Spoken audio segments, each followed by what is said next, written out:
without being economical with truth, more than 70% of our youthful population are into drug consumption.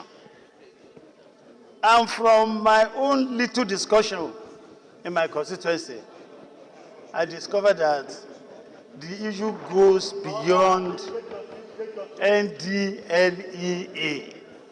NDLEA had become so compromised, so ineffective, to the extent that leaving drug enforcement or drug education to NDLEA, we will never get where we are going to.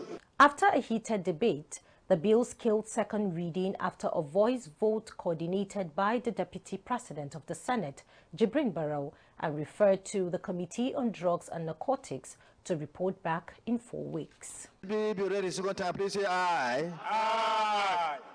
Those against say nay. The ayes have it.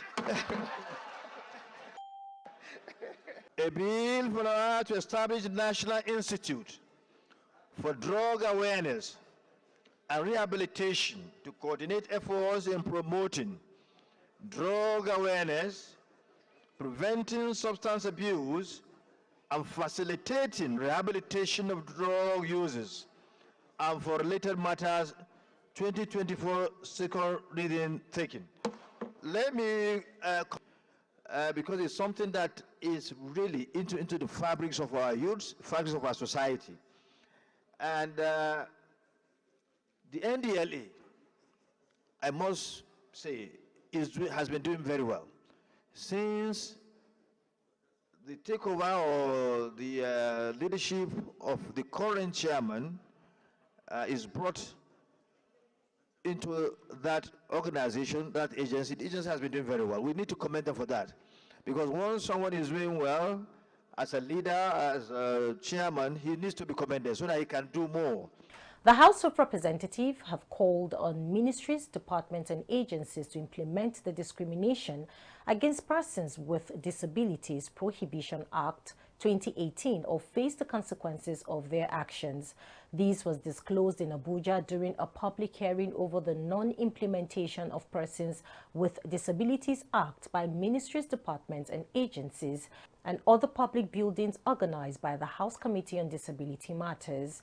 The Speaker, Honorable Tajuddin Abbas, who was represented by the House Majority Leader, Honorable Julius Uhumbari, lamented less than 5% of the Persons with Disabilities Prohibition Act is implemented, and when the Act undergoes amendment, 1 year sentence should be enforced for non-compliance. We all know that the National Assembly passed the bill on the Discrimination Against Persons with Disabilities Prohibition Act 2018 and was assented to by President Muhammadu Buhari. This means that the law is actually already in force. The Act protects the rights and welfare of persons with disabilities as enunciated in Part 5, which provides for the liberty, right to education, health, and first consideration in queues, accommodation, and in emergencies. Chairman of the House of Representative Committee on Disability Matters, Honorable Bashiru Dawuda, said the committee will ensure that persons with disabilities have access to employment in ministries, departments and agencies, inclusion in politics, access to public buildings and inclusion of sign language in media houses. We're looking into two pressing areas. Accessibility. The law is unambiguous about that. The word that is used is shall. The persons with disability shall have the right to access into public buildings. And public buildings are not just public the way people look at it. Any building that is being used by the public is a public building, not only government building. Financial institutions like banks, they are public buildings.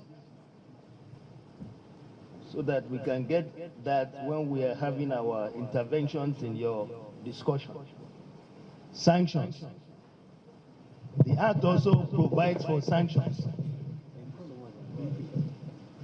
So when you are supposed to comply and it's passed and you are not complying, then sanctions are very important. In their submission, Executive Secretary, National Commission of Persons with Disabilities, Ayuba Gufwan, and other PWDs noted that despite the 35.5 million PWDs in Nigeria, there have been very low compliance by MDAs regarding infrastructure and access to facilities for persons with disability. There has been very low level of compliance with regards to the Discrimination Against Persons with Disabilities Prohibition Act of 2018 across all sectors. Both the public and the private sectors have been found wanting so far. The National Commission for Persons with Disabilities has developed a national accessibility regulations, but it has not been effectively disseminated to relevant MDAs and stakeholders. This is probably responsible for the seemingly poor physical and digital accessibility for persons living with disabilities. Most of the MDAs lack the requisite technical capacity to mainstream disability in their work. What we really need in this particular time is to see the implementation of the already signed disability bill, and also to see how the honorable member will also beautify the already signed. That is to look into it and maybe see where the bill needs to have panel beating. So I want to talk on transportation, because coming here this morning was a help for me. And so would have been for some other people who have come here today. Section 3 of this talks about transportation, railway, and whatever seaway, or railway and seaport, or the other. But I can see that the transport, nobody takes care of it. Nobody is talking about it.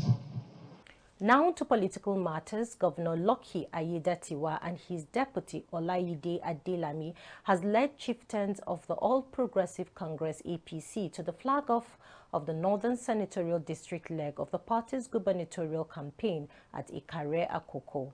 Addressing the massive crowd, Aiyedatiwa and his deputy Adelami called on the people to rally behind the APC in the coming November 16 governorship election, emphasizing that the future of Ondo State depends on the continuity of the party's developmental agenda. You can see the whole place is filled up, mammoth crowd responding in love because of what this administration stands for, what we have been doing as a government for the people of Ondo State, in every sector of the economy, in education, in security, in agriculture, in health, you can name it. We have intervened in a greater way, and the people are happy. Judging from the performance of this administration, it shows that the government is loved by the people of Ondo State, and they have now come out en masse to demonstrate the fact that they love this government and they want continuity. The governor expresses gratitude to the people for their overwhelming support, which he attributed to the visible developmental strides his administration has made in less than 1 year in office. Still in Ondo State, the People's Democratic Party has kicked off its governorship campaign ahead of the November 16 election in the state. Governorship candidates of the party, Agbola Ajayi, and other leaders of the party called for the removal of the resident electoral commissioner to give room for transparent electoral process. As party supporters across the 203 wards in the state converged on Akure, the state capital, for the flag-off of the party's governorship campaign, the acting national chairman of the PDP, Omar Damagun, and other leaders of the party appealed to the residents of the state to vote for PDP come November 16 for them to have the dividend of democracy. No good road. All these years, we don't have good road.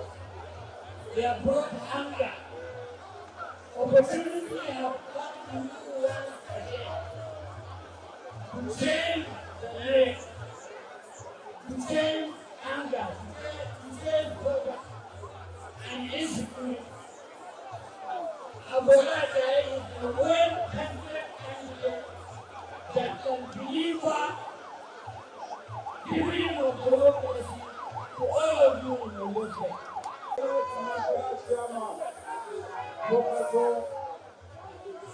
Yakubu Mahmoud.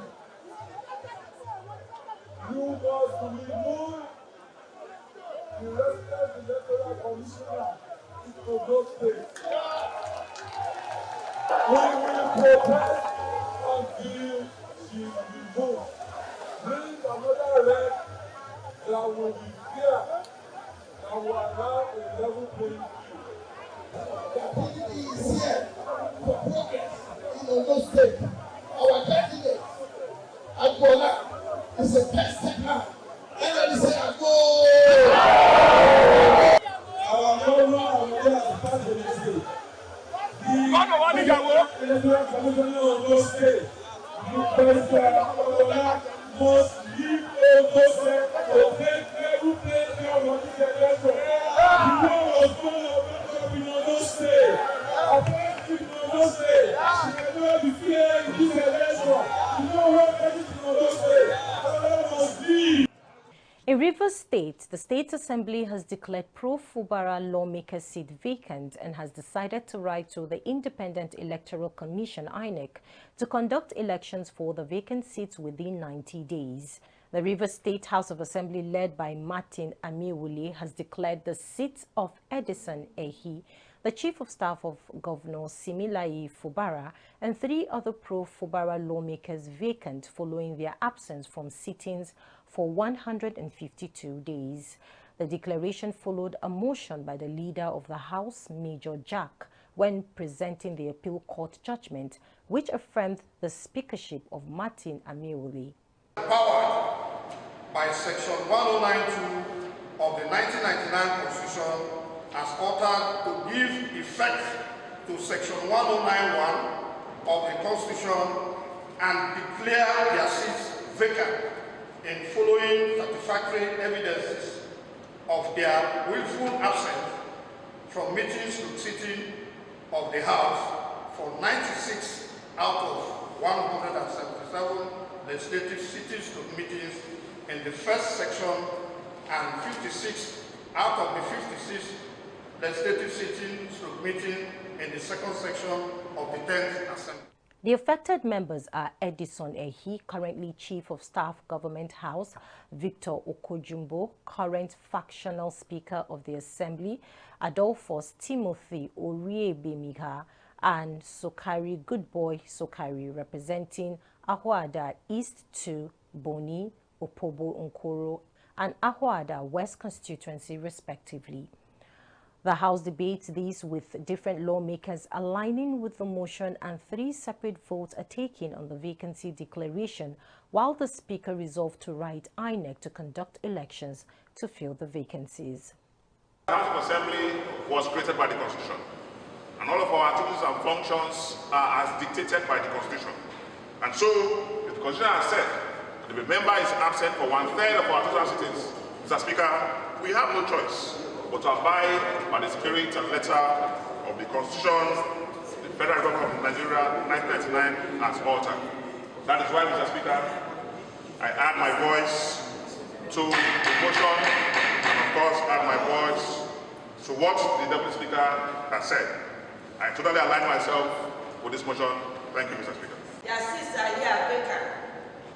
You can see for all the people that we mentioned in this bill, their seats are here vacant, and they are not here. Since this is 152 days, there is nothing we can do. We are going to follow the Constitution. And I want to align myself with this motion. The Constitution has said it, and there is nothing we can do than to follow the Constitution. Mr. Speaker, I align with this motion. Section 109, subsection 1E and F, that the seats of these 4 members have been declared vacant. Members whose seats have been declared vacant are Honorable Edison Ogere Ehi. Until today, he was representing the people of Ahoda East Constituency 2. The second person is Honorable Victor Okojumbo. Until this voting, he was representing Boni constituency. And Honorable Sokari Goodboy Sokari Until this moment, he was representing the people of Ahoda West, and Honorable Timothy Orubimeha Adolphus, who until this moment was representing the people of Okobo constituency. Honorable members, their seats have been declared vacant, and by your decision, we'll be sending a letter to the Independent National Electoral Commission urging them to quickly conduct elections to elect new representatives for these constituencies.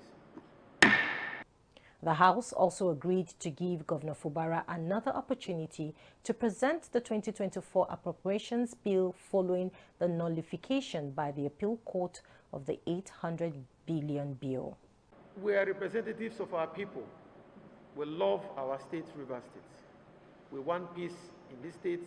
That is why we have decided to heed to the pleas that we should give the governor one more opportunity to present the 2024 appropriation bill. By your voting, we are going to allow the governor one more opportunity to present, because he has never presented it. He never presented to anybody in the eyes of the law. It's been declared by the High Court, it's been declared by the Court of Appeal. We don't have a budget. We have said so from the beginning. We are giving the governor another opportunity. With this move, the Assembly is strengthening its position, and it remains to be seen how the governor and his loyalists will respond. We take a pause here. Still ahead on Housing TV News at the top of the hour. Federal government proposes a 25% effective tax rate on wealthy Nigerians earning 100 million naira monthly. These and more stories after the break. Stay with us. Get credible and authentic housing news at your fingertips by downloading the Housing TV mobile app. You can also join the African International Housing Show live from across the globe through the Housing TV mobile app. The mobile app features live streaming and trending housing news.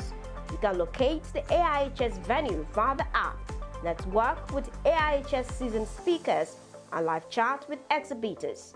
You can also order house or building materials at